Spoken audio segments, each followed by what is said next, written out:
490 कोटीची माहिती मिळाली. आम्हाला हीच अपेक्षा आहे की बाबा या सर्व निधी मंजूर व्हायला पाहिजे. उपनगरामध्ये पण येणारी जी संख्या आहे मला असं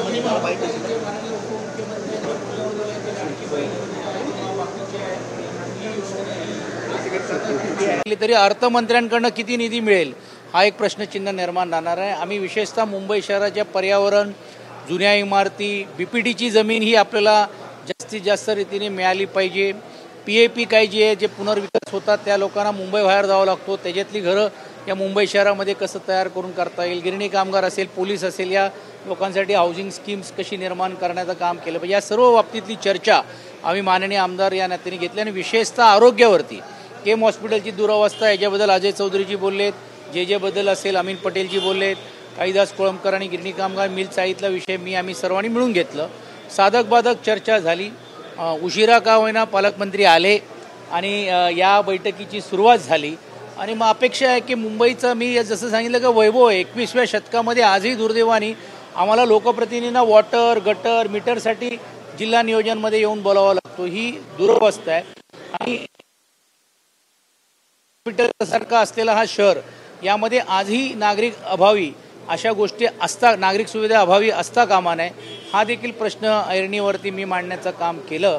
आणि अपेक्षा अशी आहे की या सर्व विषयावरती लक्ष नाही दिलं तर शेवटी लोकप्रतिनिधी भूमिका घेऊन विधानसभा, विधान परिषदमध्ये आम्हाला वेळ आली तर भांडावं लागेल, बोलावं लागेल. सकारात्मक चर्चा करत असताना सकारात्मक आम्ही सांगितलं की शेवटी सबका साथ सबका विकास ही भूमिका त्यांची आहे. तर आम्ही हे सांगितलं की आम्हालाही समान न्याय जे विरोधी पक्षातले आमदार आहेत, विधान परिषदचे आहेत, त्यांनाही मिळालं पाहिजे अशी आमची आग्रही मागणी आम्ही केली. आदित्य ठाकरे अनुपस्थित होते, नेमकं कारण त्यांचे प्रतिनिधी मी आणि सुनीलजी आम्ही दोघं आहोत, म्हणजे त्याला काय वेगळं कारण नाहीये. आणि त्या मतदारसंघातले विषय सुनील शिंदेजींनी घेतले, मुंबई शहराशी संबंधित विषय, आरोग्य असेल, शिक्षणाच्या बाबतीत असेल, ब्रिजेसच्या बाबतीत असेल किंवा इन्फ्रास्ट्रक्चरच्या बाबतीत काम मी केलेलं आहे. तर ते त्यांनी आम्हाला या बाबतीत काही सूचना दिल्या होत्या किंवा केल्या होत्या.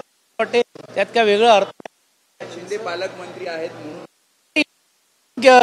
सरकारची असताना पण ते काय सर्वच बैठकीला यायचे अशातला लेखी स्वरूपात त्यांनी प्रत्येक निवेदन दिलेले आहेत. काल परवा पण तुम्ही बघितलं असेल तर MMRD कमिशनरला भेटले, महानगरपालिकेच्या आयुक्तांना भेटले, एका पक्षाचे ते युवा नेतृत्व, त्यांना असं वाटत असेल की जिल्हा नियोजनमध्ये मी लेखी स्वरूपात काही प्रश्न मांडीन किंवा माझे प्रतिनिधी म्हणून आम्हालाही संधी मिळावी म्हणून तो त्यांचा हेतू असावा.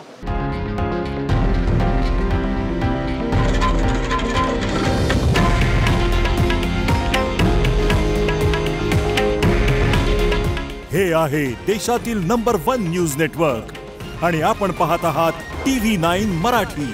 काळजी तुमची, हित महाराष्ट्राचं.